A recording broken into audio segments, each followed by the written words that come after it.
నిజం న్యూస్ కి స్వాగతం. రాష్ట్ర వైద్య ఆరోగ్య శాఖ మంత్రి జిల్లా ఇన్ఛార్జి దామోదర రాజనరసింహ ప్రభుత్వ సంక్షేమ పథకాలు పారదర్శకంగా ప్రతి నిరుపేదకు లబ్ధి చేకూరేలా ఎంపిక జరగాలని రాష్ట్ర వైద్య ఆరోగ్య శాఖ మంత్రి ఉమ్మడి మహబూబ్ నగర్ జిల్లా ఇన్ఛార్జ్ మంత్రి దామోదర రాజనరసింహ అన్నారు.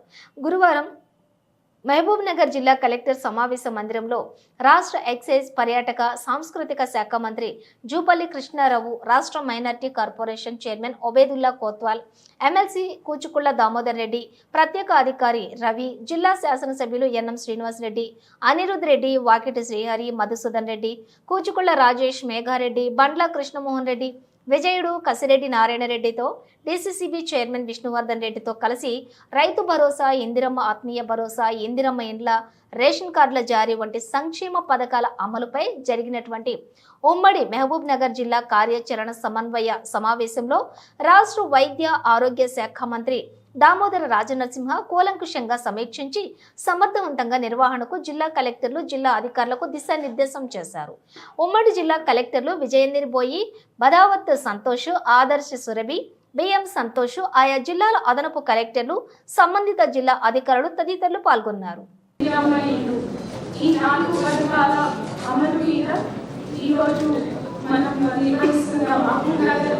ఉమ్మడి జిల్లా సమన్వయ సమావేశానికి ముఖ్య అతిథిగా చేసిన ఈరోజు మనం ఈ 4 పథకాల అమలు మీద ఎలా ముందుకు వెళ్ళాలి అనేది జిల్లా సమన్వయ ముఖ్యమంత్రి గారు, గౌరవ మంత్రులు ఈ పథకాల అమలు మీద దిశానిర్దేశం చేయడం జరిగింది. ఈ పథకాలన్నీ కూడా మనం జనవరి 26వ తారీఖు నుంచి ప్రారంభించుకోవడానికి కావలసిన చర్యలు తీసుకోమని చెప్పి ఆదేశాలు జారీ చేయడం జరిగింది.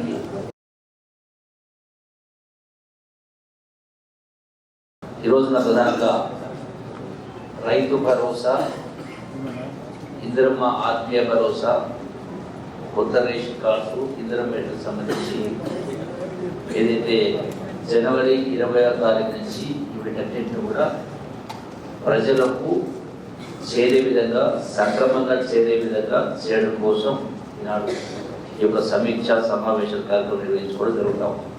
శాసనసభ్యులు వాళ్ళ అభిప్రాయాన్ని చాలా అంశాల పట్ల స్పందించడం జరిగింది. నా విజ్ఞప్తి ఏంటంటే ప్రధానంగా జిల్లా కలెక్టర్కు లక్షల సంఖ్యలో ఉన్నటువంటి వివిధ రకాల లబ్ధిదారులు లిమిటెడ్ అఫీషియల్స్ తోటి చేయడం అనేది ఒక ఇబ్బంది పరిస్థితి.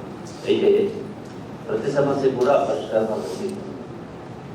వారం రోజుల, 10 రోజుల, 15 రోజుల నుంచి అన్ని స్కీమ్ల నుంచి ఉన్నటువంటి యంత్రాంగాన్ని మొత్తాన్ని కూడా వివిధ డిపార్ట్మెంట్ల వాళ్ళు 10-15 రోజుల నుంచి ఎక్కువ సంఖ్యలో గ్రామాన్ని యూనిట్ తీసుకుని మిగతా డిపార్ట్మెంట్స్ స్టాఫ్ స్టార్ట్ చేసుకుని క్లోజ్గా మానిటర్ చేస్తేనే ఏ లక్ష్యంతో ప్రభుత్వము, ఇంద్రమ ప్రభుత్వము, ప్రజాపథకము సక్రమంగా ప్రాపర్గా ఎవరికి ఏదైతే నిర్దేశించడం జరిగిందో ఈ స్కీమ్లకు సంబంధించి పద్ధతులు, అంటే అట్లాగే వివిధ రకాల ఎలిజిబిలిటీస్, సో దాని ఒక్కరు కూడా మిస్ కాకుండా ఈ 4 స్కీమ్లో సక్రమంగా జరగాలి. సహచర మంత్రి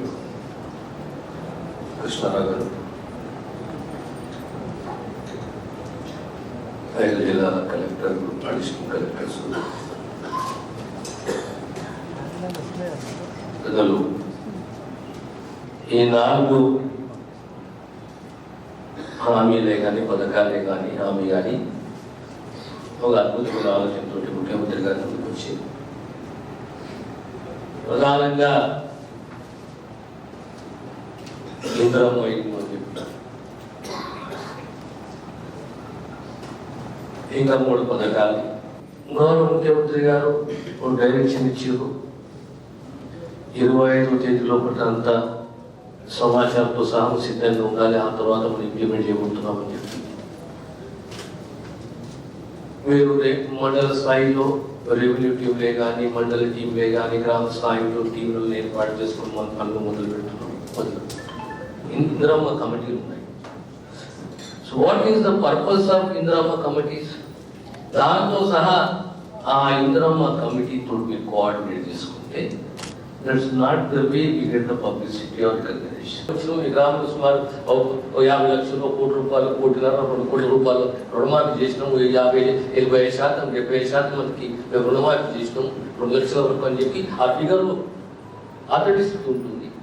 సో మీకు అప్ టు 20-25 ఉన్నాయి కదా. I think 2 days will be enough. 20 days also we like up to needed to extend the one day, but we'll visit 5 districts and at least 3 villages in each constituency. Let the villages be identified by the respected MLAs and name my we will visit this constituency. This is the message, the interaction is the message, and we have to own it. So a little bit of experience in the past with regard to today, it's a huge amount, is about 22,000 crores, is not a small amount.